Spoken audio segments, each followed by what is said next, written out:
Good evening. Welcome to the John Adams Institute. My name is Tracy Metz. I'm the director of the Institute, and I'm very happy to welcome you to the day after, an election event, not on the day of the elections, but the day after, in the hope that maybe we would already have a new president of the United States. As you know, we don't, but there is plenty to talk about. We are organizing this event together with our partner, the Amsterdam Public Library, in their theater.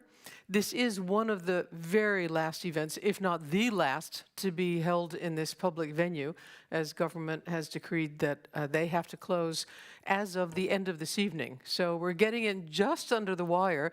It feels like everything happening right now is just under the wire. Although, having said that, we may not know till the end of this week who our new president is. But no matter, there's plenty to talk about. This evening, we decided to let the coronavirus work for us instead of against us. As most of you, I'm sure, know, we bring the best and the brightest of American thinking to the Netherlands, and that usually means that we have one American speaker. Given that nobody's coming to the Netherlands at the moment, we decided that this would be a good time to use all these new online possibilities to have 5 speakers for this evening to share their reflections with us on yesterday's events and what they see coming up in the near and, of course, also the farther future. We have with us, as you see behind me, a whole series of speakers, 4 of whom have already spoken before at the John Adams. So they're repeat visitors, and I'm very grateful to them for taking time on this busy and strange day to share their thoughts with us. One of the speakers is new, Arun Chaudhary. He is an American who lives in Berlin now and will be speaking with us about campaign strategies. We'll introduce him later on in the event. I would like to introduce to you now our moderators for this evening. First, Laila Frank, who is a journalist and writes about the US, and of course Maarten van Rossem, also an expert on the US and one of the Netherlands' smartest people, if I'm not mistaken. I would like to give the floor to them to tell you something about their experience of this election day and their first impressions. Laila. Good afternoon. Thank you for joining us for the last dance, or at least the last dance here in the library. Well, my impressions. It's been a strange ride, and if I have to tip in my 5 cents of wisdom on what happened tonight, let me reflect a little bit on what I'm seeing in the United States based on my travels and living there and on my recent travels as well. I see a great discomfort with America. There's a discomfort with the political system for many Americans where not every vote counts or not every vote counts equally. I see a great discomfort with the economic system, growing income equality, just to mention one of the many things. I see a growing discomfort with structures of society, racial disparities, debates about identity and diversity. And I see a lot of distrust in institutions. And the discomfort translates to me into 2 different directions, one of them being activism. And we find that as a need or a cry for change. And I see apathy. And if I reflect on activism, I see a need for change against the system in place, and that can translate into a vote, for example, for the president. If you look at a vote for him as a vote against the system, and it translates into a vote in the Hispanic community. He has entered his way into the Black community. There are a lot of union members in Ohio that Trump took away from Biden. A vote of activism, a protest vote is a vote for Bernie Sanders, for example. And I also see a lot of grassroots activism. I see a lot of, especially in the South, activism growing, trying to get people into the political system and educate them. And I see that actually as a quite a positive thing. I also see a lot of apathy, not voting. So many Black Lives Matter protesters that I speak to who say, this system doesn't work for me, I don't vote. I put my body to the street, but I refuse to vote. Or I just vote this one time. We're all talking about this high turnout, which is true, but usually it's pretty shit, excuse my word. Voter turnout in the US is not that high, and I consider that a form of apathy as well. And then there is just the fact that we don't talk politics anymore. 4 years ago, people argued, and now they just gave up. So when you look at the outcome of this, or well, outcome for what it is now, I see activism and apathy, and I'm not sure if it's going to implode or explode. I think it's just a moment in time, and it's a very long stretch that we're living at, a stretch of change, a stretch of disparity, and honestly, I'm not sure where it's going to end. I do see a little bright light, which is the activism, and I see a lot of negativity. But those are my 5 cents of wisdom for now. I guess it's time to introduce Maarten. 5 minutes of wisdom. True. I got interested in the United States in the 60s as a naive and young historian. My main inspiration then was The Making of the President, 1960, by Theodore White. Wonderful book, but full of mythology, of course, where you learn that Kennedy was a real hero, and of course Nixon was a terrible person. And by the way, they were almost exactly the same kind of person. They had the same kind of ideas. And I would say Kennedy was more sinful than Nixon in a certain sense. But anyway, I didn't know these things then. I was inspired by the book, and I got interested actually in American presidential campaigns.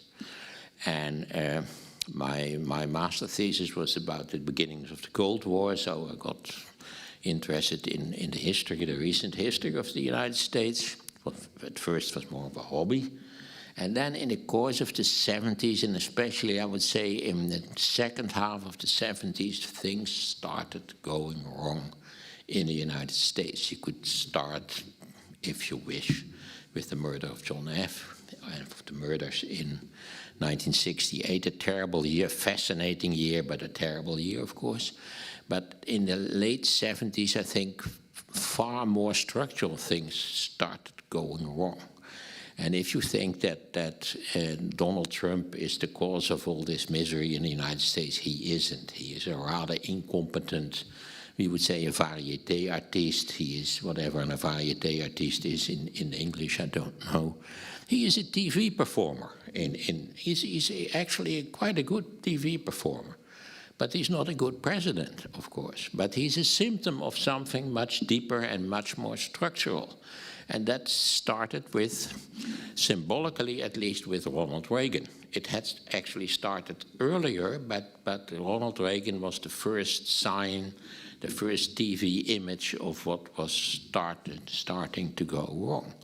So it's 40 years ago that things started to go wrong in the United States. And that has to do with what we call neoliberalism, the idea that the government should be as small as possible, that investing by public institutions is the wrong thing to do. Investment should always be something done by private investors, of course. And then, of course, the great differences in income in the United States started growing and growing and growing. Initially, income differences in the United States were not as big as they were in Western Europe, especially in the worst parts of Western Europe, not as good as Germany or the Netherlands or Sweden, but still.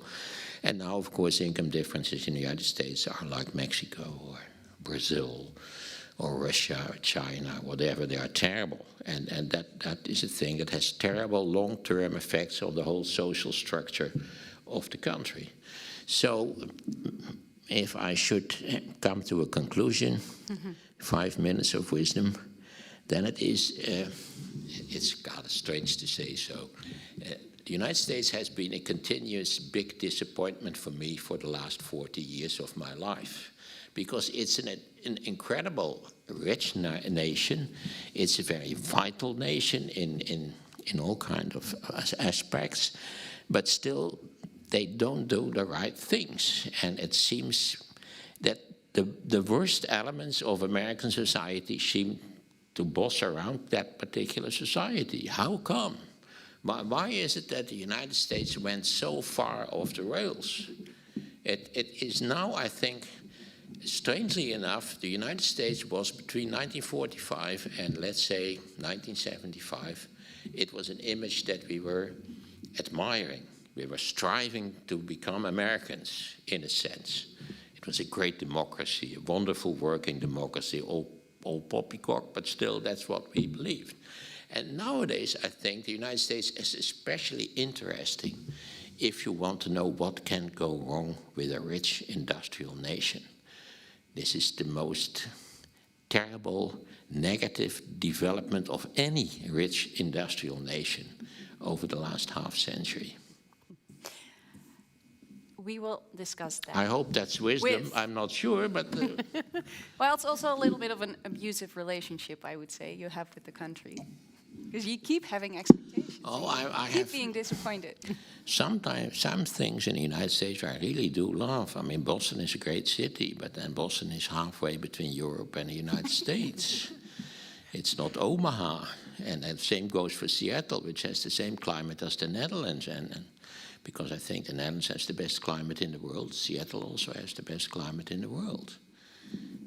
If that's the best they bring, I think there should be more. And maybe we should bring in our... Let me just add one thing before we go to our first speakers. I am here to field questions from the audience and pass them on to our moderators and to our speakers. So please feel free to send me your observations and your questions, and I will duly pass them on. Okay, so there's no raising your hand and asking a question, just No. to make it clear.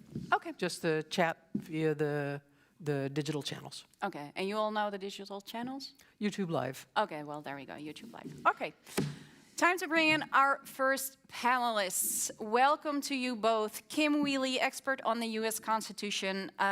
She writes books in a speed that Trump twitters, and her last book is What You Need to Know About Voting and Why. And we have Daniel Ziblatt, Harvard professor of government and author of How Democracies Die. Welcome to the both of you.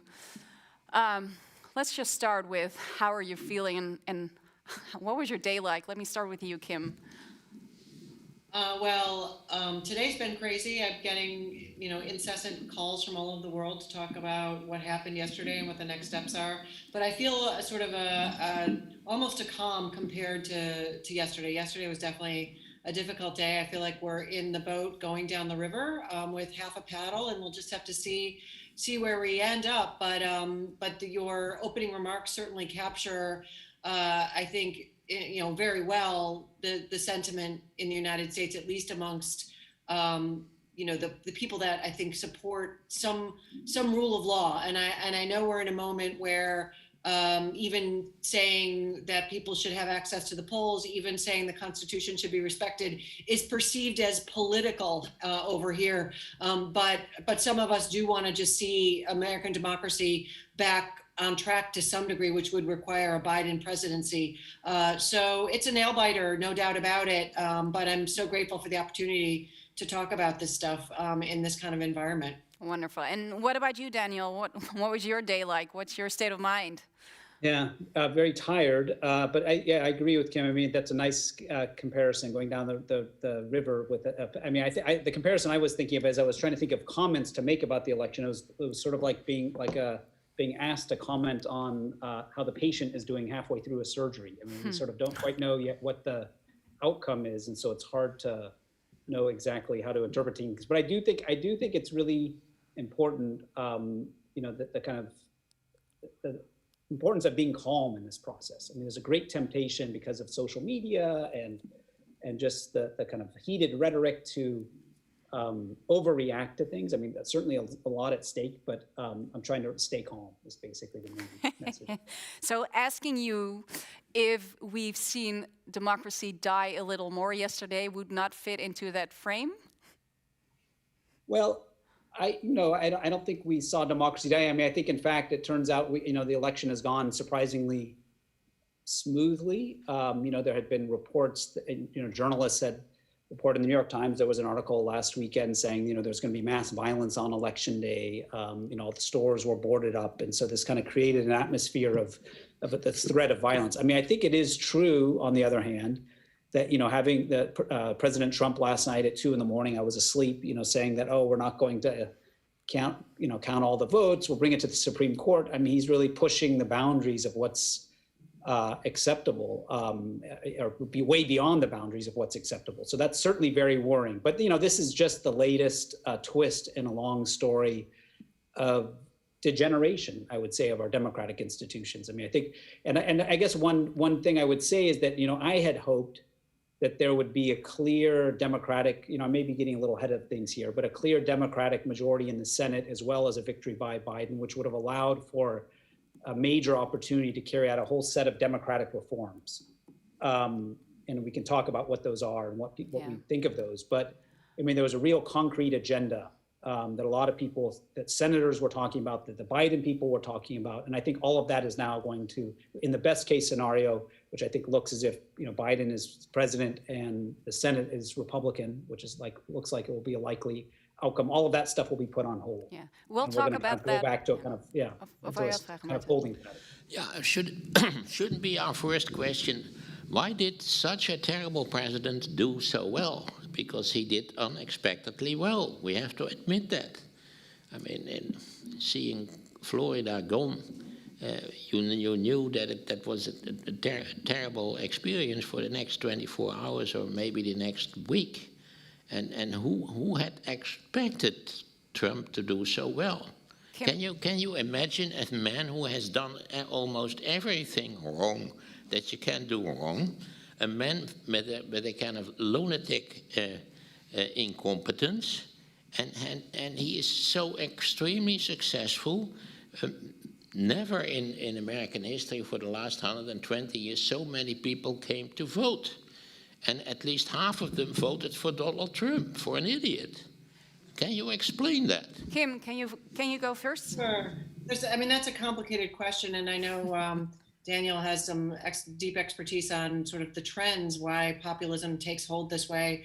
But a couple things. First is, yesterday was sort of counting only one team's votes in a lot of these states. And I blame, and I had a conversation, frankly, with CNN today. I said, listen, next round, when you put up a state and it says, oh, it's red and it's 56% of whatever, you need to educate the voters to understand this is 56% of the votes that came in today in this particular state. There are millions of outstanding ballots that were voted by mail. The expectation is they will be blue. If we had put those all in a bucket and waited for a month or a week and then counted them all at once, I think these trends would not look this way. And that's really unfortunate. And that's partly not entirely the media's fault. They should have anticipated this, but it's just doing business as usual and not pivoting, because nothing that's happening right now with Donald Trump is a surprise. I had a piece yesterday in the Atlantic where I said, listen, he's going to call this election tonight, and he's going to say we stop counting ballots, even if they're validly counted, or they're validly cast, and there's not a law in the land anywhere in any state that says, ding, ding, the clock has rung, it's time to stop counting ballots. That's never the law anywhere. But as far as, so I'm not so sure these numbers are so shocking. I never believed there would be this landslide. I'm not sure where people thought that. We're so polarized, and we've tolerated so many horrific things. Kids in cages, shooting at the media, taking people's eyes out, within the, notwithstanding the First Amendment, federal officers going after peaceful protesters, impeachment without a trial. It just goes on, and just the amount of corruption and using the office of the White House to make money. This is not that different from where we were a week or a month or a year ago. As far as blame, a couple things. One is, of course, a lot more than the other networks combined. A lot of Americans get only their news from Fox News. Literally, that's it. And there's a slew of falsehoods, and the president supports all of that. So people believe lies. They don't understand. And with social media changing and basically technology changing, I just had somebody in an Uber this morning. I was in the Czech Republic doing the Czech embassy doing a talk. The Uber driver says, how do you get good information? I think Americans need to understand how to manage the garbage in, that it's not garbage. That needs to be taught in schools. And, when you're told that I saved 2 million lives from COVID, I saved 2 million lives from COVID, I saved 2 million lives from COVID, that's what you believe. That becomes fact. So that's one thing. The second thing is, and this comes down to voting. You know, America's, and it sounds like Maarten probably knows more about this historically than I do, but, you know, American dominance was built on putting people in chains for 400 years and sticking them in cotton fields to work as enslaved people. And we still are having a fight in this country around whether humanity is humanity. And the ballot box is where one of those fights are still happening. And so Donald Trump dialed into deep-seated racism, to deep-seated misogyny, and to pain. You know, Americans, as Laila indicated, are in tremendous pain financially. You know, the healthcare system, income inequality, poverty. 1 in 5 children live below the poverty line or were hungry before the pandemic. That number went up, particularly among people of color, since the pandemic. And he dialed into easy answers to complex problems, which I know, again, Daniel can talk about, as to, you know, this populist sentiment. This is my savior. These are the propaganda feels okay. It also feels okay to marginalize other people based on skin color, based on gender. I would hope that a populist message on the other end that had some threads into humanity could take hold as well. But for a lot of sort of structural reasons Maarten alluded to, the political system is deeply broken here. I 100% agree. It's very unfortunate that the Senate is not going to function going forward. It's very unfortunate that that Mitch McConnell, who has endowed himself with single-handed veto authority that does not exist anywhere in the Constitution or anywhere in a law anywhere, is going to continue. And it's also unfortunate the Supreme Court has destroyed the sort of campaign finance system such that the corporations and billionaires dominate our federal legislature. They're answering to those constituents, not regular people. And I'll say the last piece is civic illiteracy in America. The Annenberg Center for years, and I know I mentioned this in my talk last year, the sort of last moment of freedom before the pandemic, when I came to Amsterdam and had an extraordinary time with all of you. I probably mentioned after my first book, Annenberg Center for 10 years have done studies. Only a third of Americans can even name the 3 branches of government: legislative, judicial, and executive. Very difficult for them to understand why this matters so much, how to change the system, and that voting is so important. And this notion that unlimited power in the presidency is bad for everybody. 10% of college graduates in 2015 thought the television reality star Judge Judy was on the United States Supreme Court.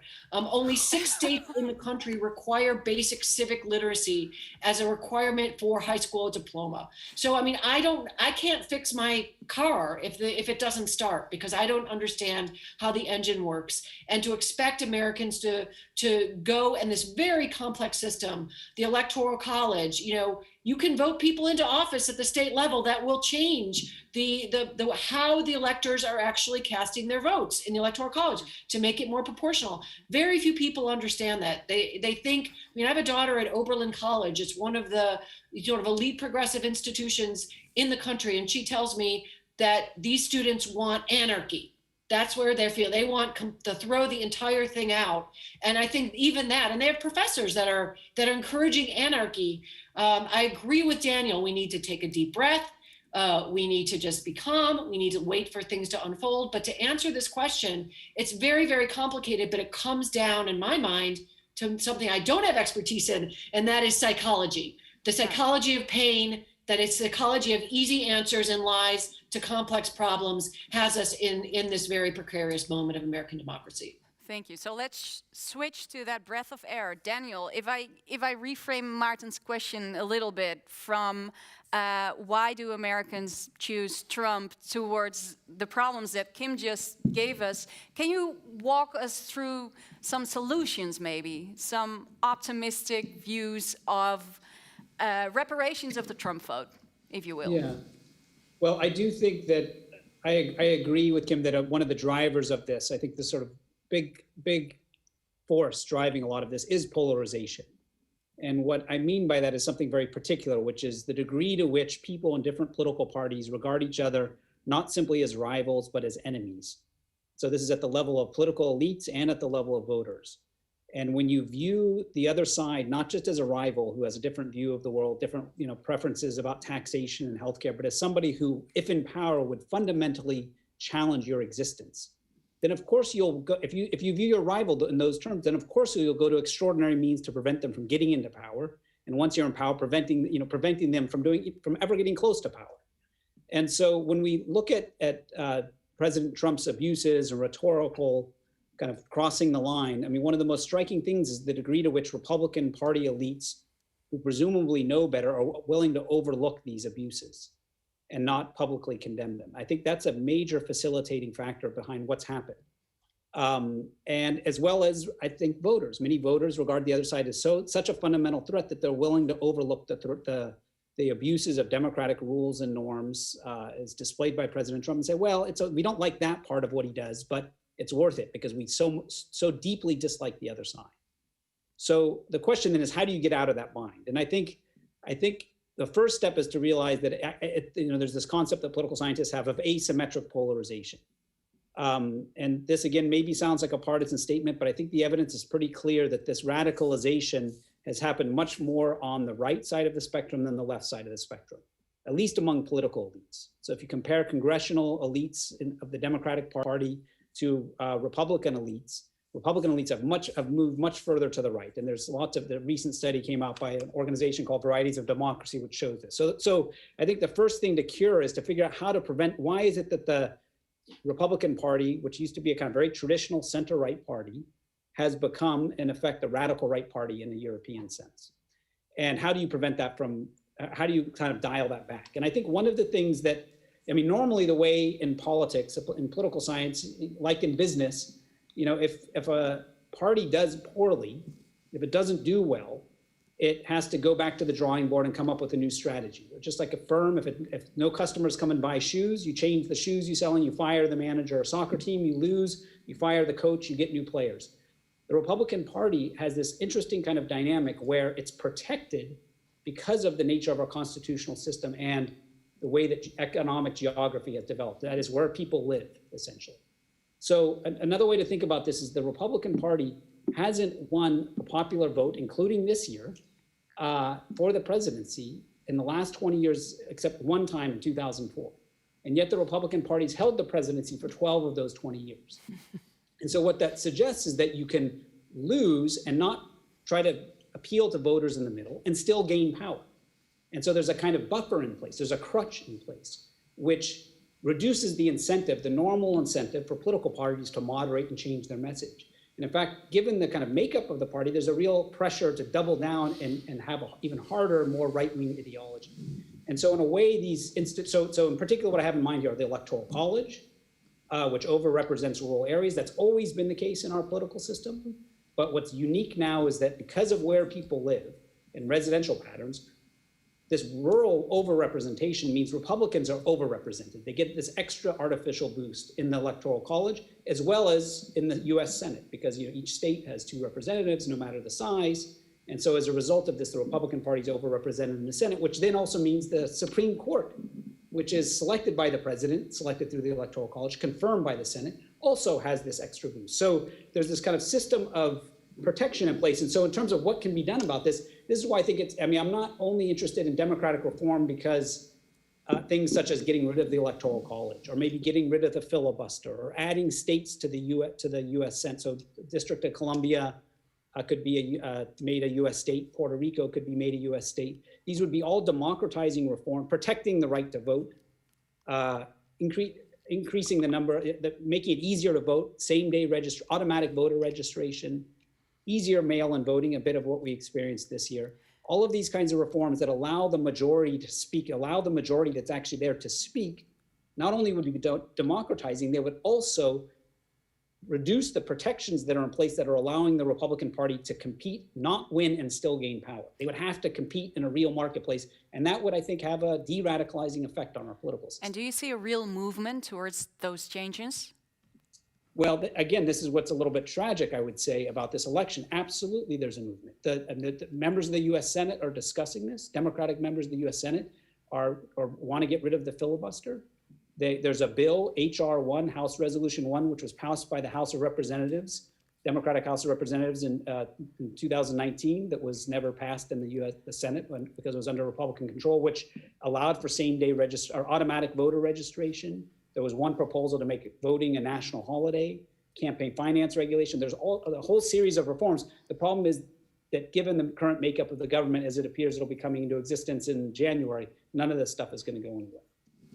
Did you want to ask something? Well, I have two questions. Well, the first question, of course, is the United States political system and the United States in general are dominated by a minority party. The minority party dominates the majority and dominates the whole country. And of course, it does that on the basis of a very strange political system, which was designed in the late 18th century and doesn't fit the present situation at all. But of course, the minority which is dominating the system is not willing to change the system because it profits from the fact that the minority is the majority, actually, which is a strange situation, but that is the situation. And one of the other points in the United States, if you've ever been to the United States, you know that there is something deeply wrong with the United States and many Americans, because the United States is a kind of self-congratulatory society. It's always the greatest nation on earth. It's always a shining city upon a hill. It's always God's own country. If you don't say goodbye to the mythology of your own nation, you will keep on doing things wrong, is my opinion. But what's First, your people question? have to believe that lots and lots of things are completely wrong in the United States. Can I phrase this into a question? Sure. Or can you phrase it into a question? I thought it was a question, but the question is, how come that in lots of Western European countries, we have a far more realistic picture of our own country? Maybe because it are very small countries, we have never dominated the world and so forth and so on, but still we have a more realistic picture of our countries.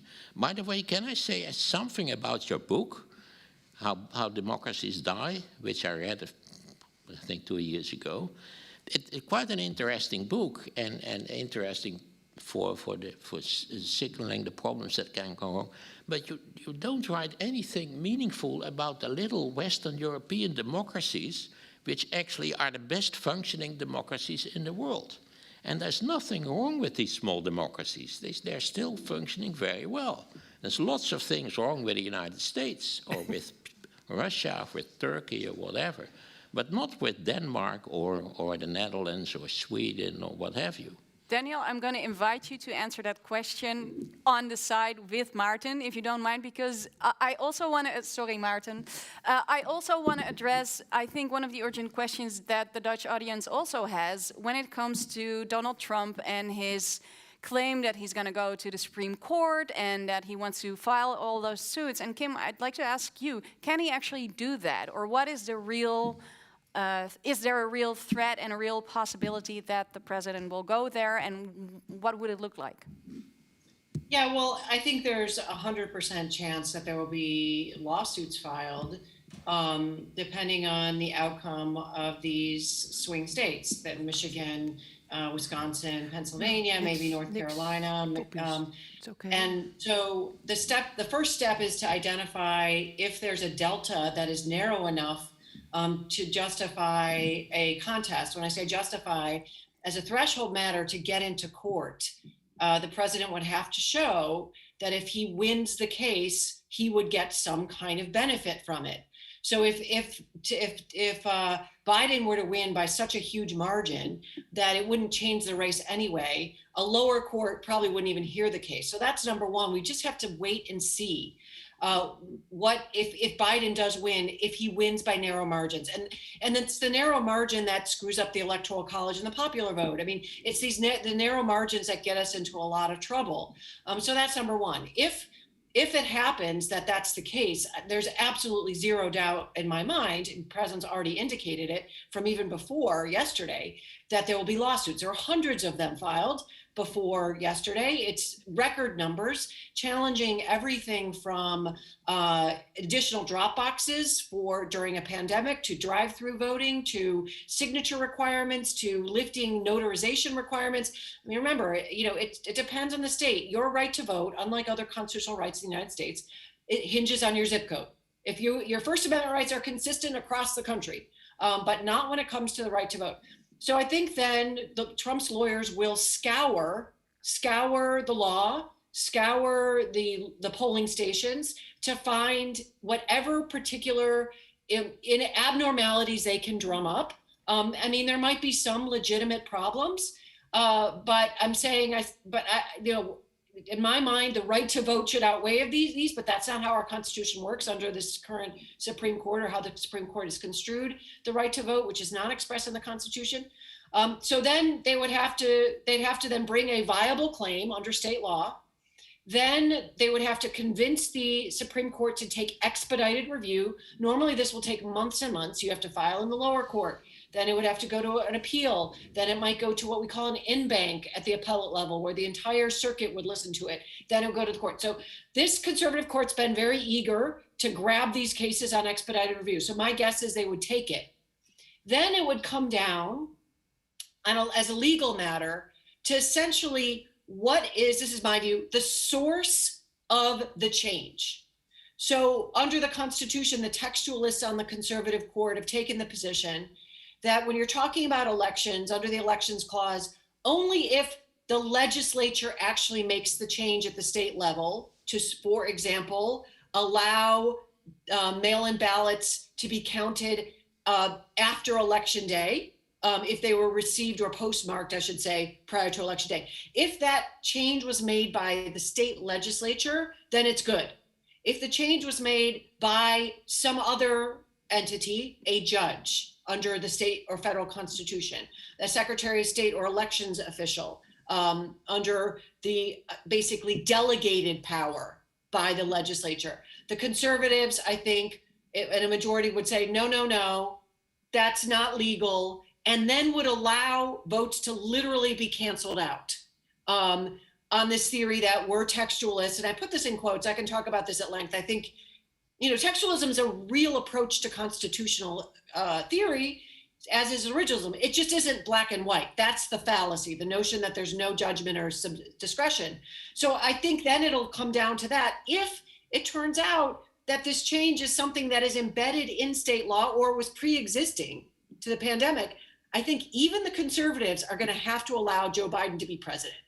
So we just don't know right now. All of these facts have to line up in a way that puts before the court a change that would sway the election for Donald Trump that wasn't based on an actual statute, of a state statute. If those things come all align, then I do think the court would have no problem giving the election to Donald Trump the way it did in 2000 to George Bush.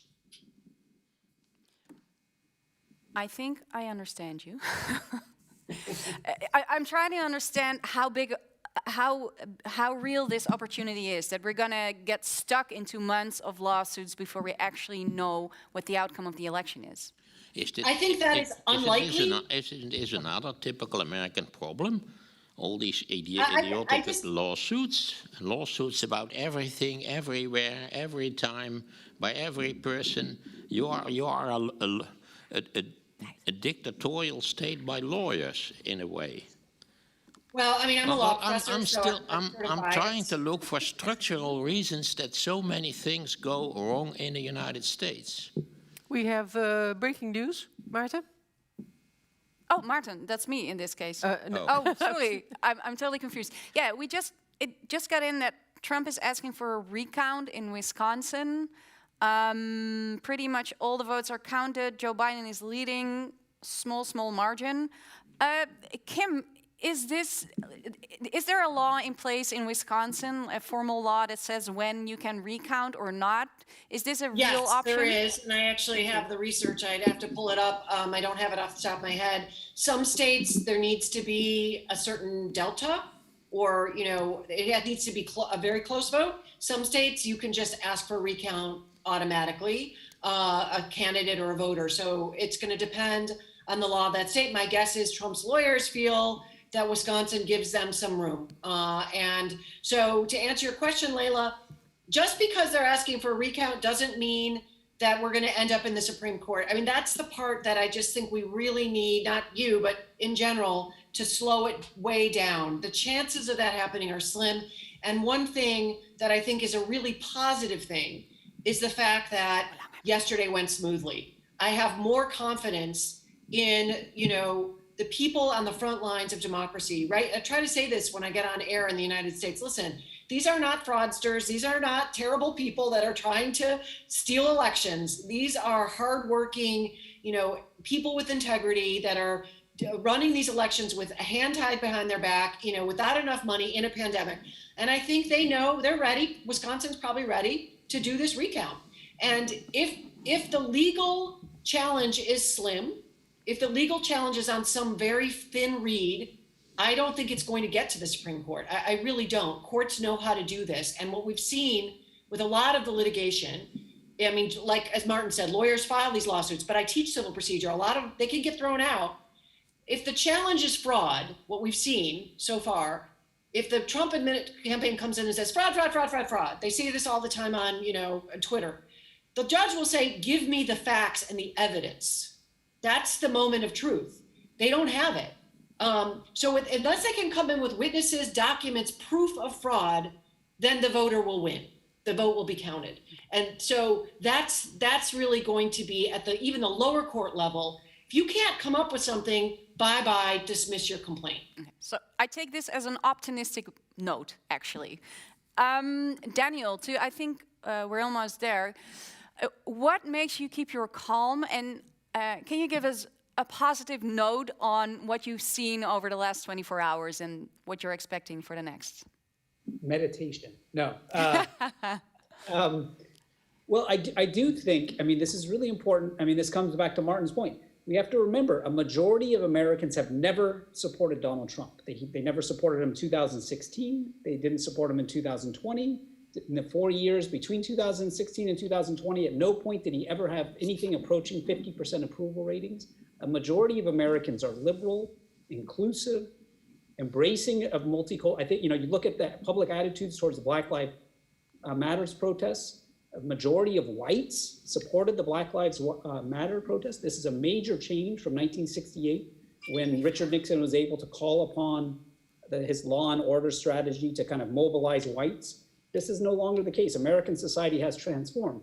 The problem is this majority is not in power. And we have a political system. It's a little bit like trying to get to the moon with the Wright brothers airplane. We have a constitutional structure, a voting system that Kim is describing that in any established democracy would be an embarrassment. It's highly decent. There are heroes at the front lines doing this important work, as Kim describes, but the fact that we need heroes to make our election system work is a problem.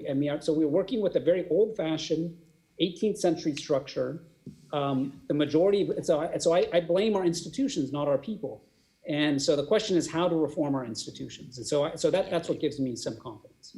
All right. Perhaps one last remark that I'd like to ask you both to respond to. What we've seen now is an extraordinary turnout. And that's a good thing. That's a positive note on these historic elections. Do you see that turnout as an expression of heightened engagement by Americans in the political system running their lives?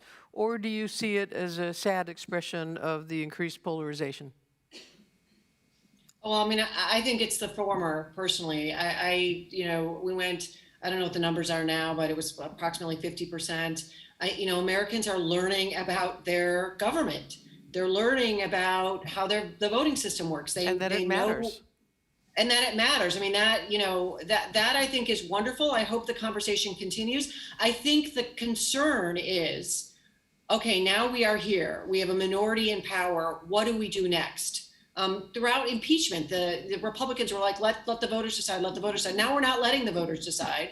And so really it's, what do we do now? As I mentioned, young people saying we need anarchy. That's really the challenge. If it can't be at the ballot box, you have to change the system. If you can't change the system at the ballot box, how do you change the system? But I actually think the turnout is a really bright light, and I hope that carries through to civic engagement between elections, not just on election day. Daniel, for the final words on this. Yeah, I would say it's both. That's the nature of polarization, is that it's a double-edged sword.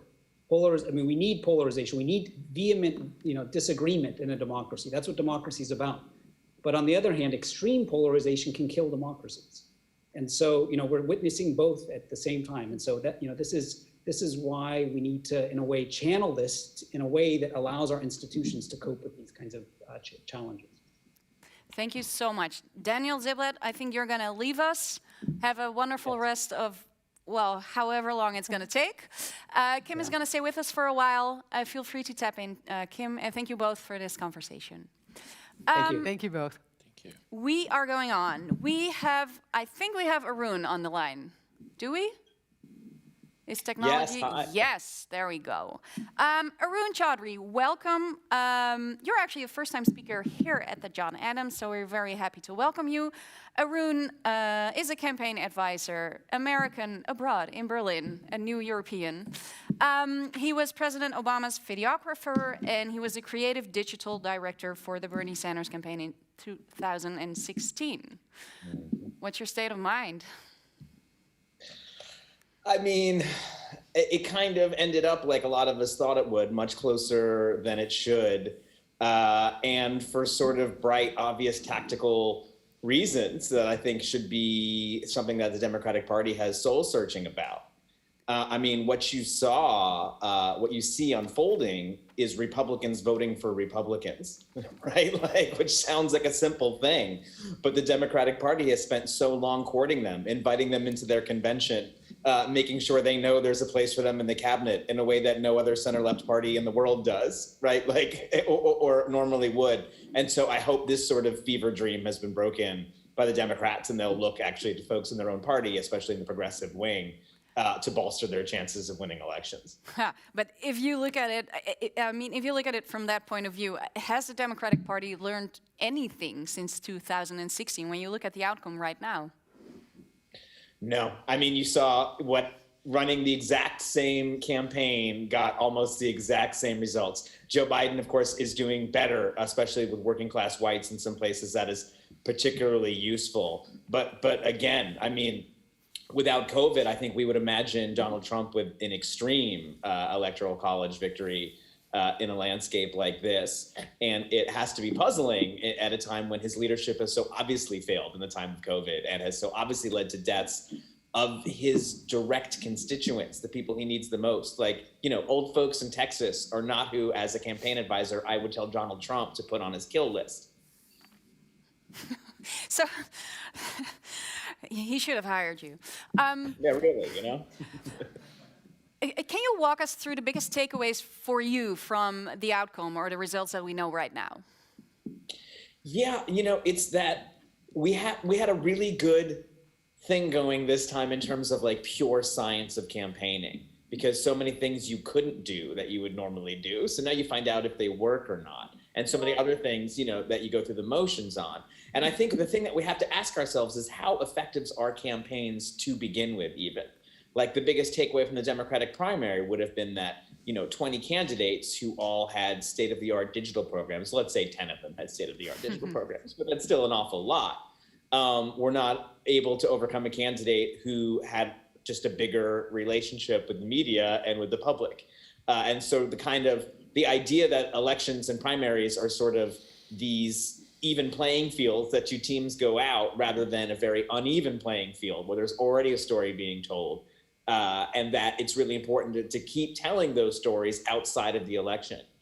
Donald Trump has been running from the very first day he took office, and I mean that quite literally. He filed his fundraising paperwork right hours after his inauguration, which is a bit of an odd duck maneuver. But I think he meant it quite seriously. He's been spending real time campaigning, talking to people, holding these immense rallies, and it has increased his voters and increased his voter turnout. And it has a bit of the kind of Karl Rove energy of, you go find new voters that look like you. You don't increase the size of the tent. You just, in a country where 40% of people aren't participating, the biggest untapped resource you have is non-voters, is people who don't vote. And unfortunately, a lot of the digital tools we have are meant to turn out likely voters. And these new Trump voters would have definitely been classified in anyone's, little digital playbook as being low propensity voters. And so in an election where you're not just going door to door and talking to everyone, but are actually targeting people digitally online, you're going to just miss all of those people. So where is the Democratic Party at right now? Let's say Biden wins, just for the sake of argument. And I think it's likely he will. Right. We hope and expect that Biden will win. I think the Democrats then are going to have a very awkward couple of months. Probably the biggest regret progressives have is not pushing Obama during transition. You know, the old adage, personnel is policy, but I think people thought, oh, we've elected this guy, you know, no matter who the cabinet is, who cares who these things are, like, you know, he's the one making the decisions. And I think as someone who got to work at the White House, I saw how who the people in your cabinet are, the people who recommend your policy positions to you, kind of can constrain the arguments. And so I think you'll see a lot more jockeying and pushing for different actual personalities for some of these positions, where in the past you kind of would have taken a step back and not really started pressuring the new government until it took office. So I think you'll see Biden-Harris administration sort of taking a lot of incoming from the left immediately after he's declared the winner. So there's going to be a big influence from the progressive wing, that's what you're saying, basically. Yeah, and I would say this is the same as we're seeing in a lot of places, whether it be the latest regional elections in Italy or in the U.S. You see progressives and young people kind of coming out and towing the line for candidates who may not have been their first choice and not necessarily getting a lot in return. And I think that's fine for the time being, but eventually there's a bill to pay, and kind of not winning big and doing sort of disappointingly, not keeping the Senate makes Democrats, especially traditional Democrats who've been pushing this, very vulnerable to new voices within the party. Bernie Sanders would be happy. Maarten. Yeah, shouldn't we give Trump his due? You said just that he started campaigning on the first day of his presidency. And whatever we think of him, he is a great campaigner. Absolutely. He campaigned for 4 years. He did everything wrong that a president can do wrong. And see how he came out. With flying colors, in a way. Let's hope that Biden wins. It's an unsure thing at the moment. So what's your what's so special about his campaigning? It's not even his campaign. What does he do that he was able to have all these Latinos vote for him? What did he do? And he was always completely negative about Latinos. And also, what did the Democratic Party didn't do in addition to that? I mean, I spend a lot of time watching Trump rallies. He's someone who I find fascinating and talented. I don't necessarily think he is like a genius. I don't even think he's necessarily very clever, but he's, I think the English word that I would use is canny. And he has an intent up and he knows what's going on. And like Napoleon, the thing he excels at is picking the battlefield he wants to win at. So, you invite him into a debate about one thing, he's going to talk about what he wants to talk about until that becomes the subject, because he knows he can win on that. I think in a situation without COVID, like I said, you would find him with a massive, massive victory. And even with COVID, it kind of cut off his ability to change the subject from the thing he was doing the worst at, which was COVID. So this definitely was sort of the thing I think that prevented him from just clearly running the table. But what he does is he crystallizes I call it jazz. He's out there, the things don't necessarily make sense. If you listen to one, it may sound ridiculous to you, but if you watch a whole 2-hour event, he paints a picture that has a very simple message and that it's very easy for him to fulfill, which is prove them wrong. It's just prove them wrong. Who? Everyone. The experts, the economists, your teachers, everyone. Prove them all wrong. And this is why you can have a policy that's absolutely contrarian to the interests of someone who's voting for him, because they're not interested in the policy. They're interested in the trajectory of that policy, which is to constantly prove that the elites are wrong. And Donald Trump does this with his very existence.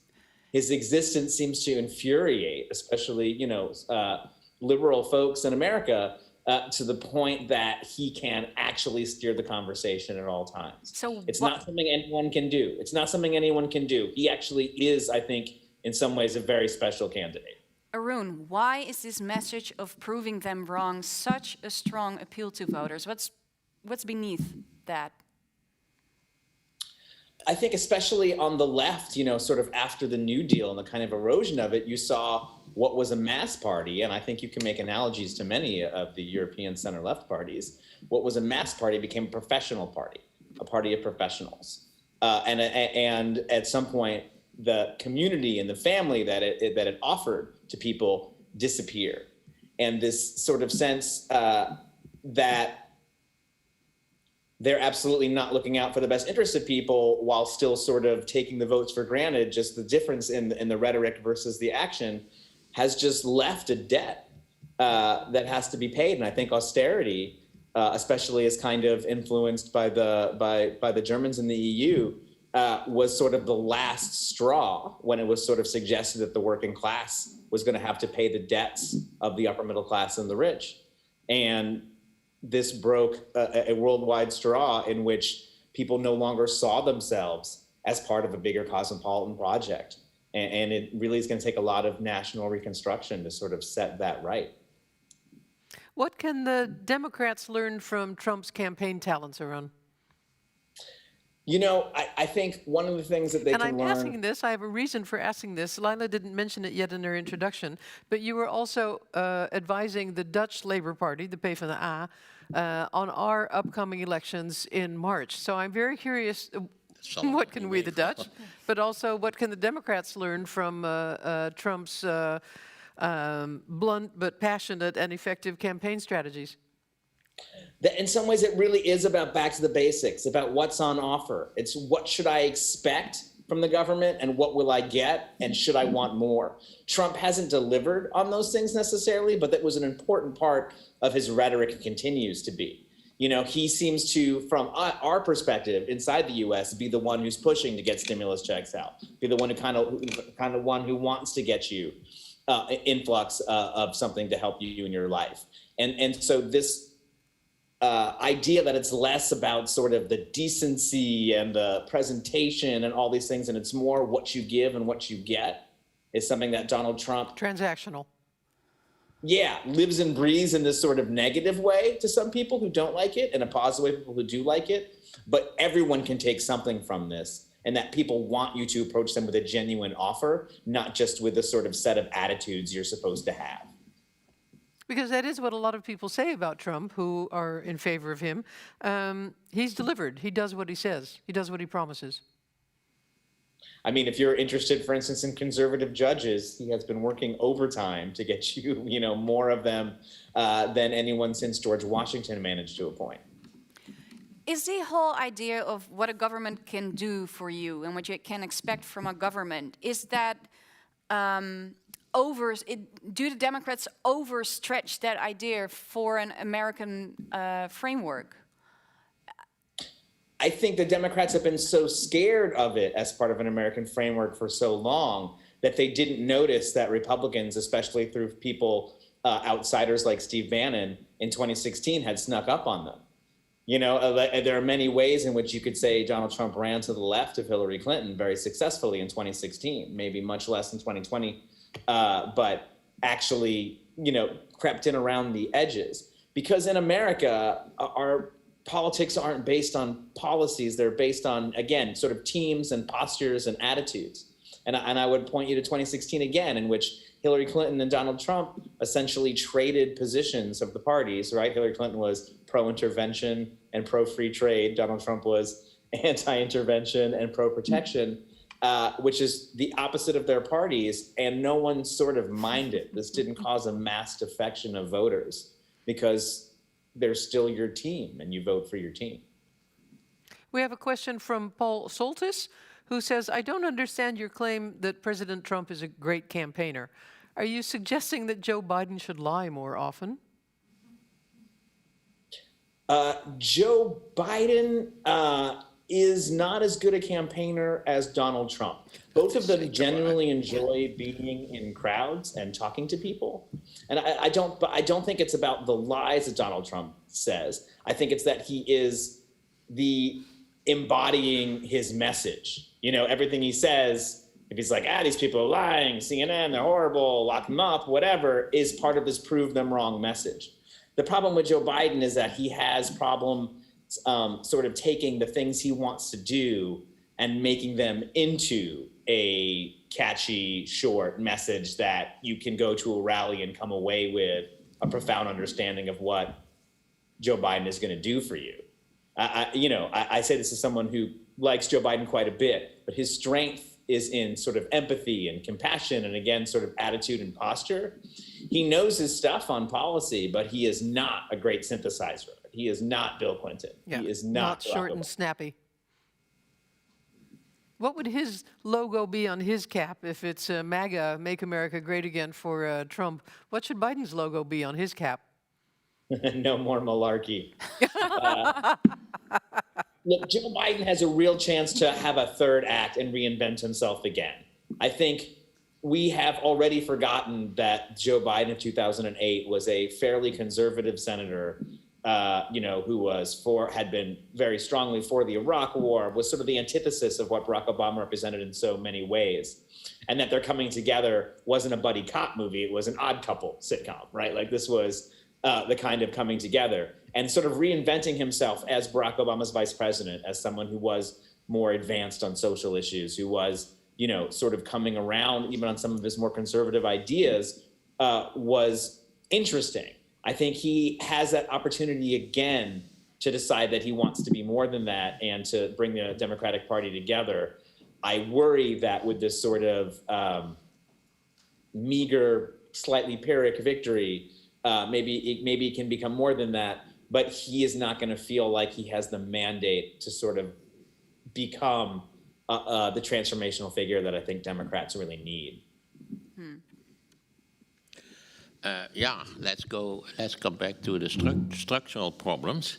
You said that the mistake that the Democrats made are the same mistakes that social democracy made in Western Europe. I think that's quite true. These mistakes started quite early in the 70s and have all to do with the fact that social democracy failed in compensating for deindustrialization. That happened in the United States in a big way and in a little bit smaller way in Europe. But the deepest 30% of the population wasn't helped by the Democrats in the United States or the Social Democrats in Western Europe. They left the last 30% of the population there, struggling. That's what it is, struggling, because their incomes didn't rise for about 30 to 40 years. That's the start of all the problems of the left in the last 40 years, I think. Mm-hmm. And certainly the problem with Democrats in the United States, which have been collaborating with the Republicans for a very long time. Was there a question? Yes, that's a question. And because the question is, what are they going to do about that? And as far as I know, the Senate will remain in Republican hands. That means that nothing is going to happen in the next 4 years. Another 4 years lost to do the things that should be done. That is exactly the question. Arun, I'd like to add a question that just came in from the audience that dovetails with this perfectly. Steven van der Werf, wouldn't you say that the Lincoln Project, founded by Republicans and openly speaking out against Trump and for Biden, is a telltale sign that even some Republicans think that things need to change? No. Oh. Lincoln Project is not an example of that. Sorry, Mr. van der Werf? Lincoln Project is an example of simple grift and theft by political consultants. If what they were doing was effective at all, you would not have seen the results you saw last night. Republicans voted for who Republicans wanted to vote for. A certain segment of the Washington Republican class who seemed to be unusually bellicose on foreign policy, seemed to be dissatisfied with the performance of the president and seemed to have a private vendetta and managed to spend $70 million of Democrats' money on it. So I'm very sour on the Lincoln Project, and I'm very glad that their kind of model has been disproven, although I think the damage will go on because they have now the data of moderate Democrats in places like Texas and Georgia, and they're clearly going to try to flip that back for Republicans. But what I do think, and you saw a little bit in the election, look, every political party is a massing of groups who don't necessarily get along, especially in a system like the Brits or the Americans, where you have the kind of the two-party system more. the Republicans have a strange alliance of sort of like hedonistic rich people and like, poor evangelicals. The Democrats have like Silicon Valley and labor. But this is where I think you need to make sure everyone in the tent is empowered in some way. And part of what you saw with the process described over the last 40 years is the diminishing of the power of labor, coupled with the fact that we only had envisioned a labor movement around industrial things. And so interestingly, in California, Proposition 22, if y'all are following, which unfortunately— We are not, so you have to explain that to the Dutch audience. That is one of the attempts of the share economy, the gig economy, to actually enter into collective bargaining in a real way. It was saying that Lyft and Uber could not define their drivers as contractors, but has to define them as employees, and thereby they become subject to labor laws where they can collectively organize. And this initiative didn't make it, right? No, Uber and Lyft successfully campaigned against this. So I think kind of Democratic Party lending its power, prestige, organization, whatever it has to offer, to labor activists who are trying to sort of make this happen, even if people in Uber and Lyft and their friends at Google are complaining, would I think do a lot to kind of not to strengthen a part of the party that needs to be stronger if the whole thing is going to hold together, and to kind of redevelop this muscle that's been lost, as we said, over decades and decades. That's what the Democratic Party did in the 30s, supporting unions and supporting the labor class. It doesn't do that anymore at all. Yeah, pretty good. I know. Do you see a real opportunity for this path forward for the Democrats? Is there enough support for that? I mean, you see people like Bernie Sanders, Elizabeth Warren, kind of the progressive wing of the party, really hungering for this. You see centrists and moderates sort of, thinking of it as an existential threat against the party, like the way Barack Obama weighed in against, Bernie Sanders so decisively in the primary. So I think there are a lot of structural obstacles to this happening. But we do see a new undercurrent, a sort of stretching of the imagination, and a new appreciation and understanding of American history. Like you see young people talking about Eugene V. Debs, you talking about socialism, talking about things that happened in the 20s and 30s in a way that they didn't used to. So I think we are coming out, the youth of America at least, are coming out of kind of a Cold War funk where they are more accepting and open to general social democratic ideas. The musical Hamilton also helped get younger people interested in history. Did it? Yeah. It certainly did. I'm on team Jefferson and not on team Hamilton. So, I worry that we're training kids up on the wrong way. No, but absolutely. This was something where people hadn't really thought about the founding fathers as people who thought things, that they're just people who are on your money. And I do think this kind of revival of Anderson history can only help in the US, where we don't have a grounding in it. Isn't it a bit of like older generation language to say the new generation will fix it?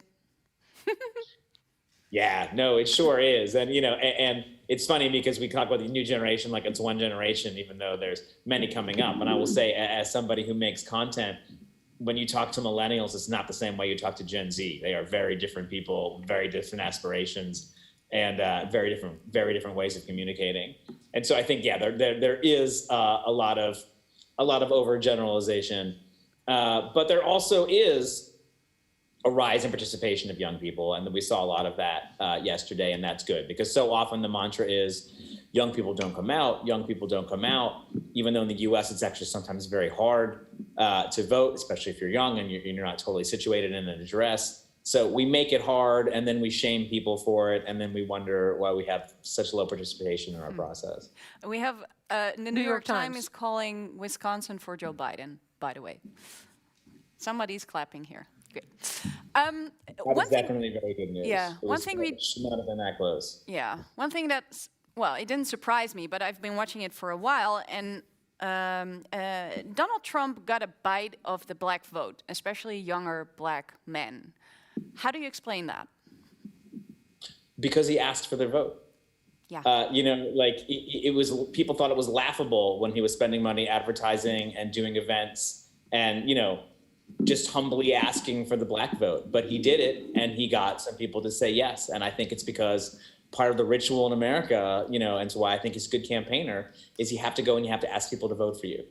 I think his message of what do you have to lose was probably more effective, you know, before people saw more of what they might have to lose. Yeah. But I do think that, you know, his visibility in pushing the social justice and prison reform things that he did was very canny of him. Again, you know, he's a good communicator. And I think he was seen to be asking. And I think a lot of, especially black men, feel like they are taken advantage of by the Democratic Party, but the Democratic Party does not actually listen or particularly care if they are in the party, and that Donald Trump's sort of more humble approach to it worked. Do you see a generational divide there too? Younger black men going for the wild card, which is Donald Trump, and the older generation sort of going with the safe bet? Some of that. There's some of that, but it's also, I think, patterns of voting, and especially in places like the South. Oftentimes, when you're younger, you are more independent, and you're not necessarily part of a church community and things like that, who can sort of vote in masses, like as a kind of collective activity in a very cool way, but it's something that older folks do in the South that younger folks don't do as much. There's something else that I was wondering about. You see a lot of, I mean, the Republican Party, especially Donald Trump, actually reached out to this community, but to many communities, and they actually asked for their vote. I see a lot of grassroots activity doing the same thing on the Democratic side, progressive side, but they're not related to the party. Is that a correct observation? And like, what can the Democratic Party learn from that? And why are they not doing it? You know, I think part of it was some wrong-headed thinking in terms of how to set up this primary. Because you're talking about like outsider groups, insider groups, the ultimate thing to do is to have a great competitive primary where everyone runs a different kind of campaign, going for different voters. Where you have Marianne Williamson talking to Republican and independent housewives, and you have Andrew Yang talking to the math lovers of America. You know, you have this incredibly wide group who then, when someone wins, they give your whole apparatus to the winner. Unfortunately, this time around, they were all given a different task, which was get a certain number of donations and a certain and hit 2 poll numbers in 2 different polls. And if you can do that, you get to go into the debates. And then you're a real candidate and people are allowed to vote for you. So you had, instead of a primary, reaching out to different communities, maybe even finding some folks who are lower propensity voters, you had 20 candidates all doing the exact same thing, trying to get the most likely Democratic voters. And so it was left to other groups, and I would single out swing left in the US as being one I think that's particularly impressive, but left to other groups that are not the party to do basic voter registration and to do outreach. I do want to give a shout out to the Bernie Sanders campaign, though, who I think very successfully started scaling up what's called relational organizing, which is sort of automating ways that you, an individual, can contact the 20 people you know best in your life. Because, you know, unlike calling a stranger where you may or may not be a good messenger, when you call someone who you know and tell them that you're voting for Joe Biden, for instance, we know that this is a particularly effective thing. So I do think that was good. But no, in general, it's not happening the way it should. Do you see any progress there? I think you're going to see a lot more pushing of relational organizing. And you'll see some kind of, especially as Bernie Sanders probably isn't running for president again, kind of the talent pool that's built up in his movement dispersing to other places. I think you already see that in folks like the Sunrise movement, who are very good in their creative, very quick in their organizing, and have been very successful. I think some of that is modeled on these other smarter, tighter organizational tools. Was that an optimistic note to end with? Yeah, I think, you know, why not? We kept it pretty cynical the whole time, so ending on a high note sounds all right to me. Let's do that. Thank you so much, Arun. See you next time. Bye. Bye.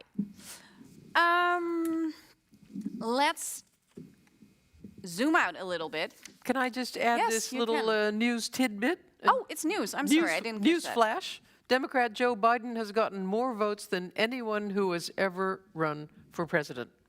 That doesn't mean he will become president, but he has gotten these votes. He's up to 69.9 million votes as of just a few minutes ago. I dare to challenge the statement that he got more votes, because these might actually be more votes against Donald Trump than votes for Joe Biden.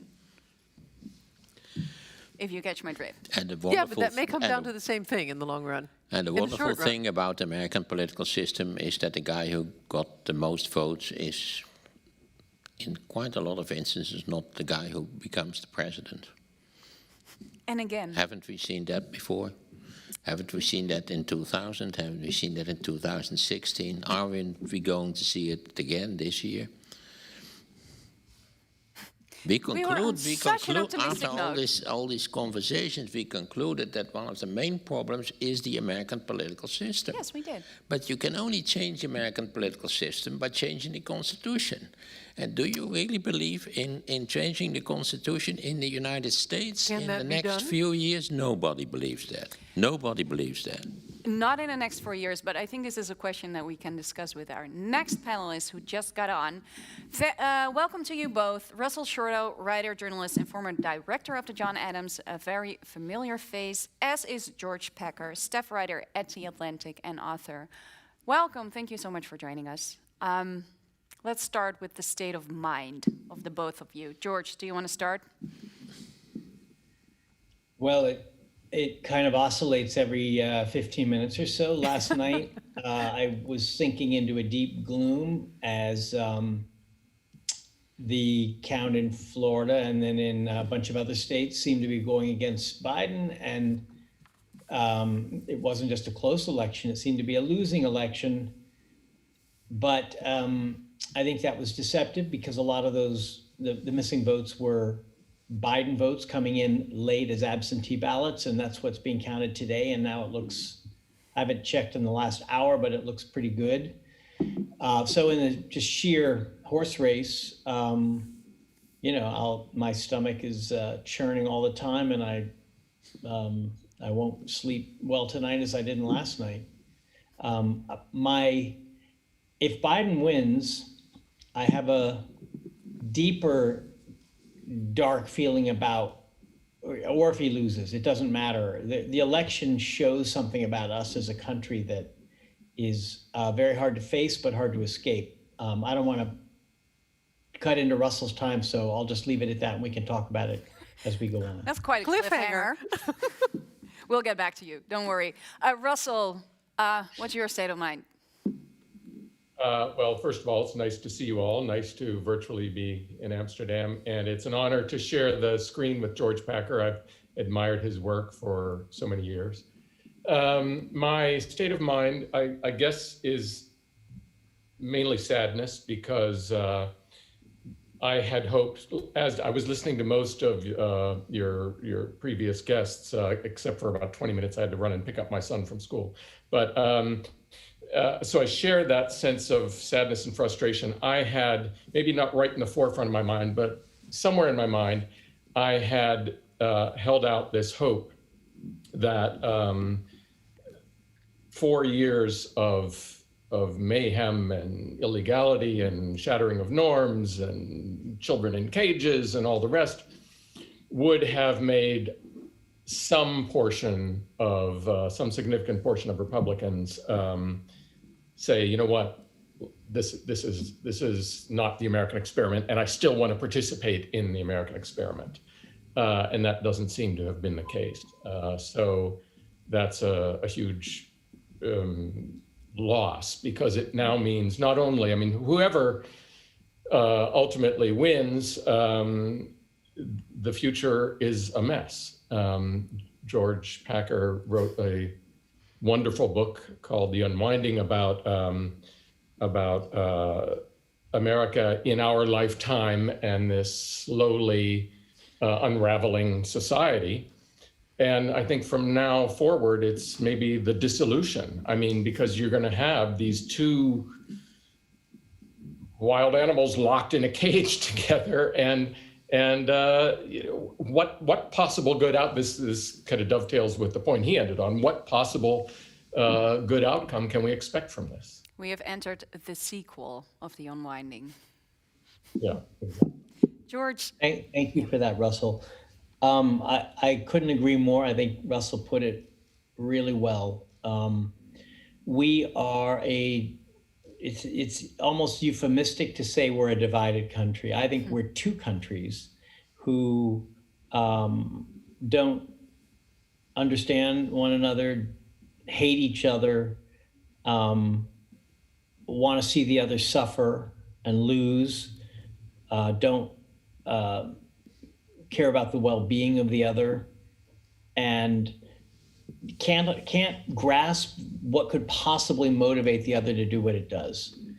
I'm in one America, and so I look at the tens of millions of votes that Trump got, and I share Russell's just sense of horror and resignation at how you've seen him for 4 years now. He's a threat to democracy. He's actually gone pretty far along the road to destroying democracy. He'll go a lot farther in a second term. Do you not care about our democracy? Have you given up on it? Have you got another attachment to him? And what is that about? So it's a failure of comprehension to some degree on the part of people like us who look at Trump and cannot imagine how he could have this much support. But his support is so real. That's the truth that's come of this election. 2016 was not a fluke. It wasn't Putin who gave us Trump. It was we who gave us Trump. And his popular vote will be greater this year than it was in 2016. And it will also be more diverse. It seems pretty clear that it's going to have substantial minorities of Latino and even Black votes, mostly men.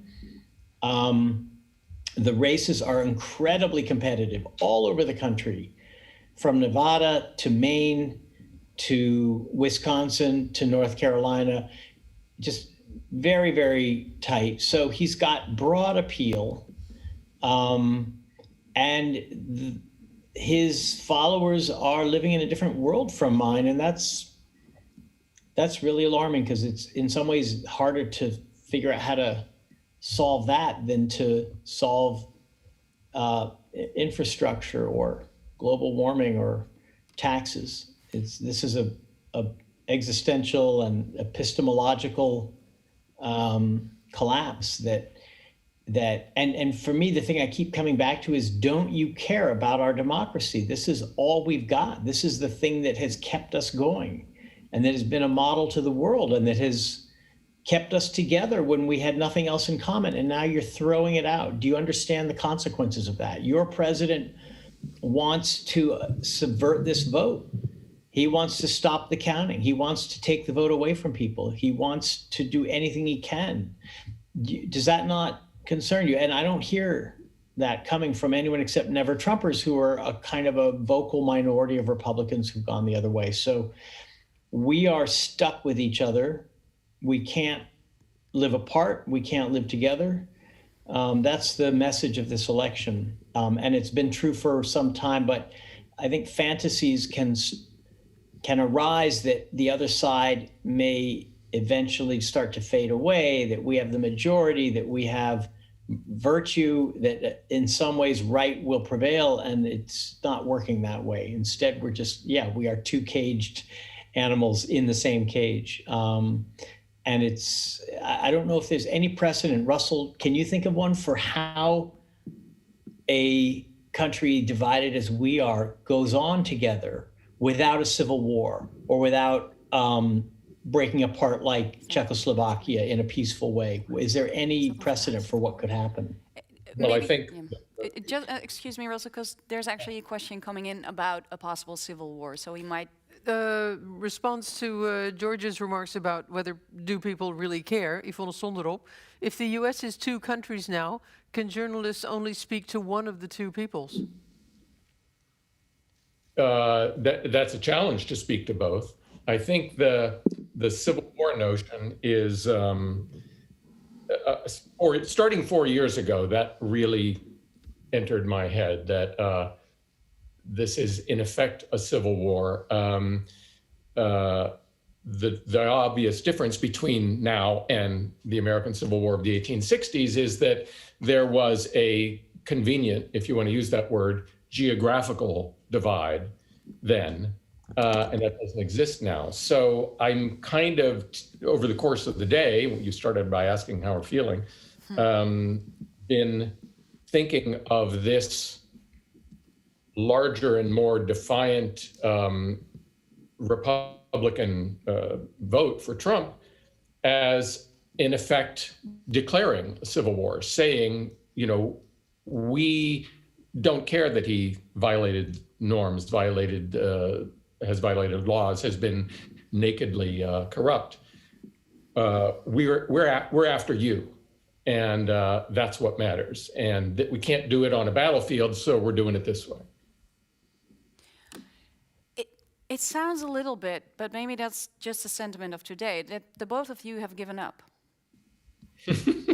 Well, if I can, one of my naive hopes was that if Biden won a large victory and the Democrats took the Senate, then they might be in a position to, I mean, as George was saying, there are a host of reasons that people vote for Trump in spite of these glaring faults. And some of them are good reasons. Both parties have failed a lot of America. And if there had been this kind of supermajority, then that might have given the Democrats an opportunity to, maybe a little bit like what Bernie Sanders was doing, to open up to white working class men and say, we want you in this tent. We see these outrageous flaws in American capitalism, and we're working to change it. We want you on the team, and we want to restructure this together. So somehow, out of all of this, maybe it seems unlikely that that's going to happen in January, starting in January, but somehow in the future, I think that underlying reality has to be addressed, and then maybe you can start to talk about people who aren't just two warring camps, but simply two parties who both see value in the same system and look at it as the same system. Yeah, I agree, Russell. If Biden had the power to govern, which would require a Democratic Senate majority, his platform and agenda are pretty ambitious, even sweeping, and address some of the very issues that fueled the discontent that produced Trump. But if he doesn't have a Senate, and if he wins the presidency, but there's no Democratic Senate, it will be just pure obstruction, which Mitch McConnell knows how to do very well. And instead of some broadly popular economic program that can at least begin to show people that government can actually work on their behalf to make life better, instead we'll have endless little blow-ups of the culture wars, which are symbolic and which take the place of actual policy and programs. And the culture wars are a bad place for Democrats to be. They divide the Democrats among each other, and they also divide the country and play into the hands of, Trump has used them throughout his 4 years. So my worry is that if it's a divided government, we're going to see more symbolic politics, more culture war, and more division, with white men becoming more and more Republican. That's why the Senate is so important. Right now, it doesn't look so good for the Democrats. But that would have been, for me, one way through this nightmare is for a progressive administration to actually be able to govern and to begin to address common problems, which Biden has laid out in his platform. Maarten? Yeah, I've been thinking of a terrible solution. Wouldn't it be the best for the United States a second Donald Trump term, making things even worse than they are, a kind of verelendungs policy? Because there must be some point somewhere in the future where a majority of Americans realize that things have been going completely wrong in their country, that the United States has derailed in a very fundamental way. So isn't it then a kind of solution? It's a solution from despair to give Trump another term and let him fail even more completely than he has failed in his first 4 years. And Trump himself has already also referred to a third term. Well, maybe a third term. I'm quite free in it. Well, because you both have a very bleak vision. And I completely agree. When the Senate is Republican, the next 4 years, nothing will happen. It's just lying still in the water. From the perspective. The problem that has been clear throughout these past 4 years, which I have been frustrated that Democrats have not seemed to fully want to see, is that, I mean, we're talking about Mitch McConnell and Trump, obviously, violating norms in, for example, the method of blocking Obama's Supreme Court nominee and then shoving down the throats of the country, Trump's Supreme Court nominee under the same circumstances. That's just one example of if you are two people playing a game, the game has rules. And if one team decides it's not going to abide by the rules, you don't have a game anymore. And the Democrats keep acting as though all we have to do is get smarter about how we play the game and, we've got a chance. But if the other side doesn't want to play that game anymore, if it has torn up the rules, what in the world do you do? Can I answer the proposal that a second Trump term would enlighten the American people? The first Trump term has culminated with very nearly half of Americans voting to give him a second term. During the past year, 230 or 240,000 Americans have died of COVID. Our economy has collapsed. Unemployment went up to 30% at one point. It's now down to 8%, which is still incredibly high. We had a summer of protests and riots. It was the worst year maybe in my lifetime, and Trump is very close to getting reelected. So I don't think another 4 years is going to convince anyone of anything that they don't want to be convinced of. I think you have to try something because. Well, let's not try that. There should be. That one I'm just going to say right off the bat is not a good idea. But George, let's find some other ideas. If I frame it from the perspective of many activists that I've spoken to, they tell me if Biden is the president and Kamala Harris is the vice president, we're just going to pretend that racism is going to be addressed.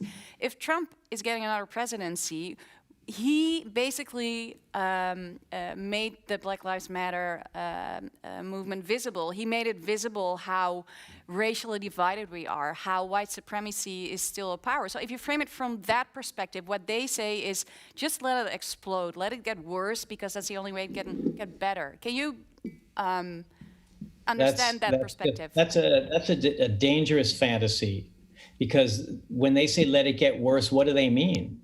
How many people do they want to see killed? How many businesses do they want to see burned before the vast majority of Americans suddenly wake up and say, gee, we live in a racist country, we should throw this guy out and have another president? It just doesn't work that way.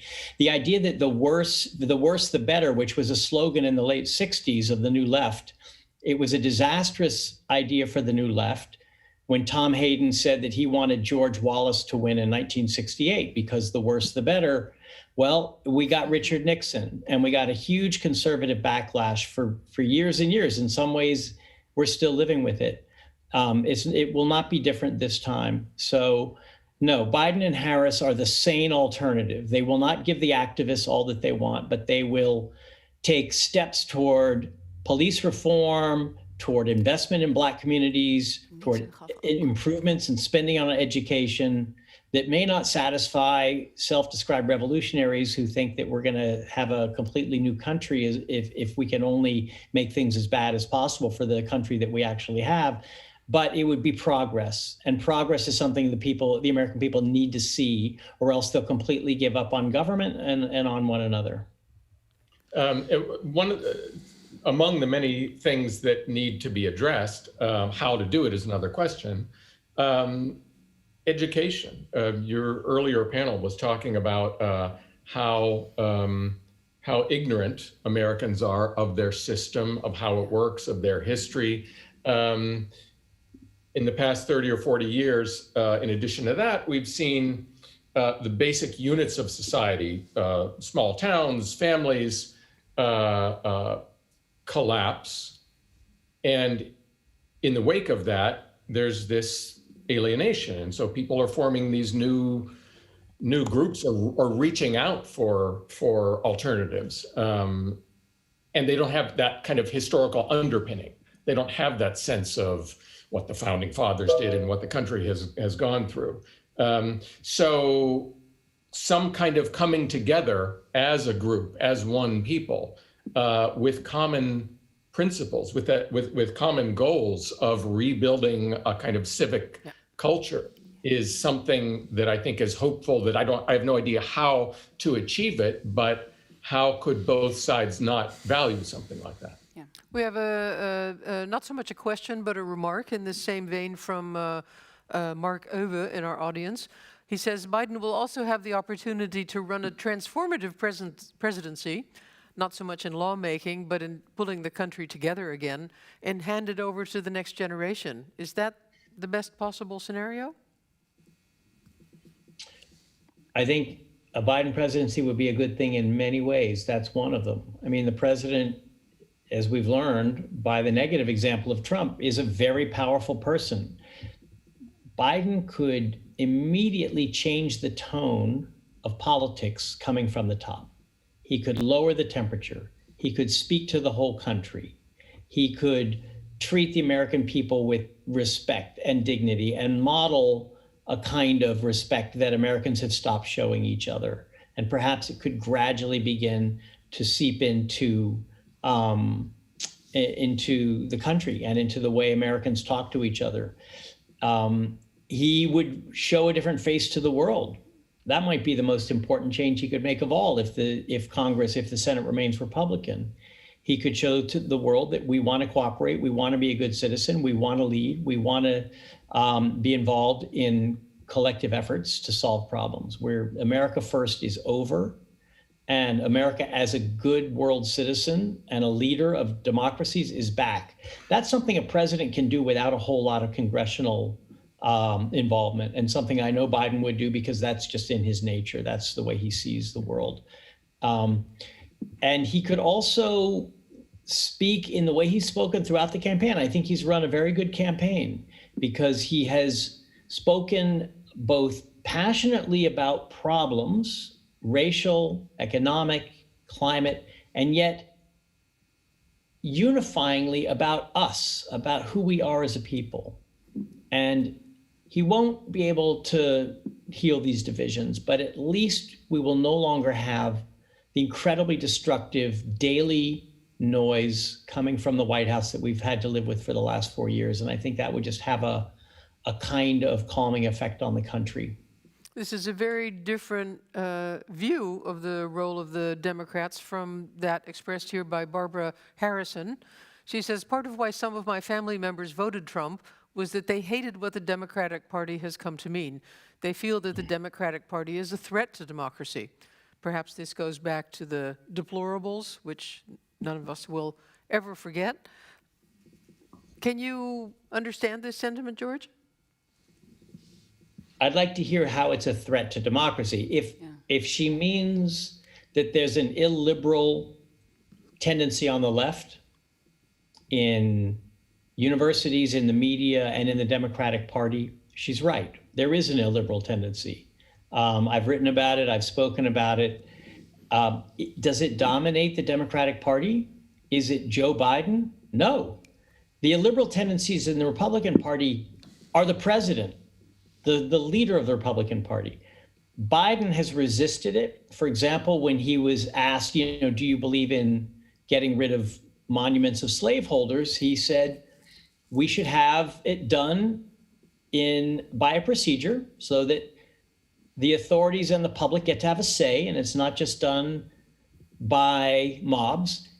But in general, Confederate general monuments should not be in public.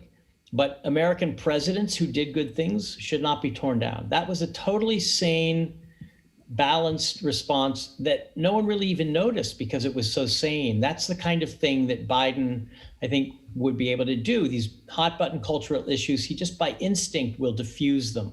He will downplay them. He will not poke fingers in the sensitivities of people who fear that the Democrats will impose some kind of illiberal majority rule and force other people to live exactly like them. There are Democrats who have that tendency, but Biden is not one of them. And I think he'll have a much more, as I said, a much more soothing effect than maybe any of his opponents in the Democratic primary.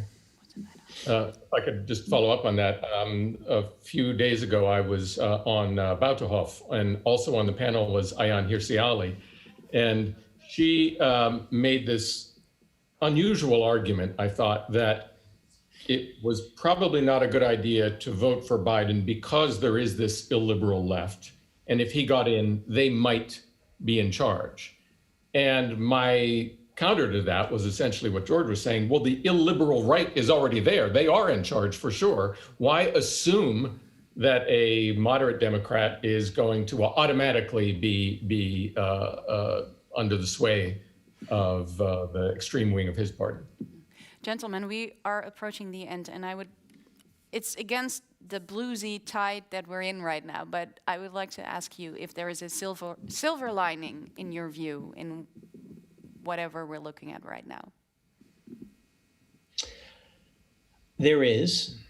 First of all, in spite of Trump's every effort to rig this election and to intimidate people from voting, we're going to have the highest number of votes cast in any presidential election in our history, with just incredible turnout in some parts of the country.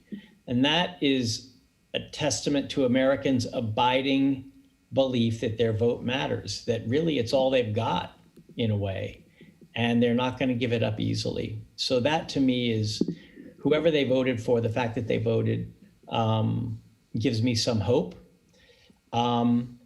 As does the fact that even though Trump's numbers are much higher than we expected or than I want, it looks like Joe Biden is making inroads into some of Trump's areas. And for every American who has voted, to me, appallingly to keep Trump, at least one other American has voted to get rid of him.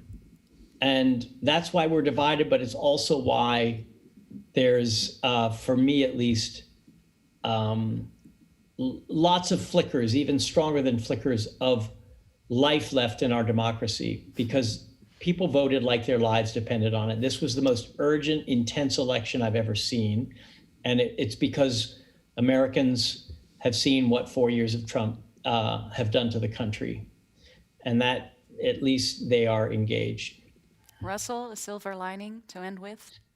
Yeah, just to follow up on that, I think that the attention that has been brought to bear on the system and on politics through these 4 years and in the course of this one election is maybe an occasion for the kind of civic re-education that we need to bring about to move forward, to move into a future in which we can kind of come to a new appreciation of the founding documents, of the bodies of case law, all this foundation of material on which this country has rested, and which we fear we've seen shredded in the past 4 years.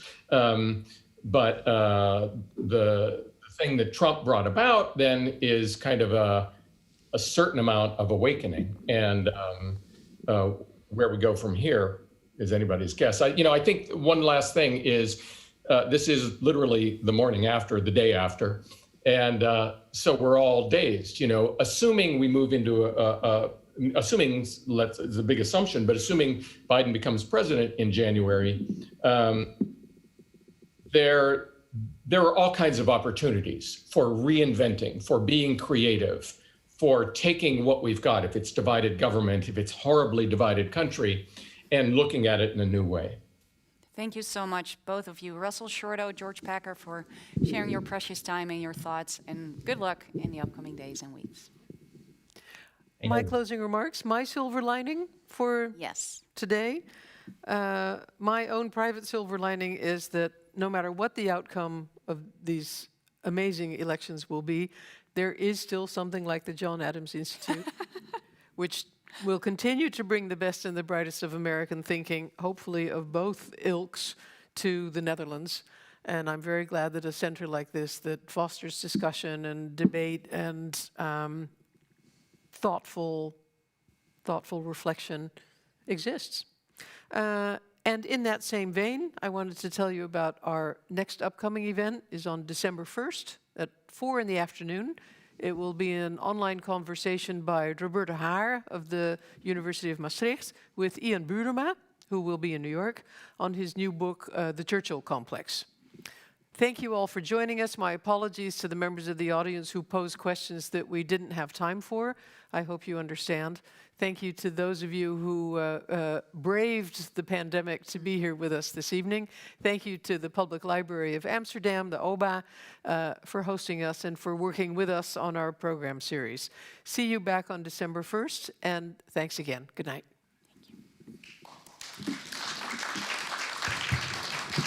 I would like a short final word. I don't see a silver lining at all. There is no turning point in view in the near future for this terribly diseased political system that the United States has.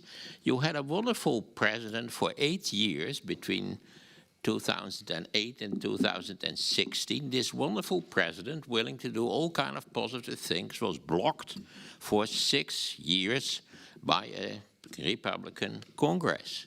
And as everybody said, the Senate will be in Republican hands and will block everything positive that Biden or Kamala Harris wants to do.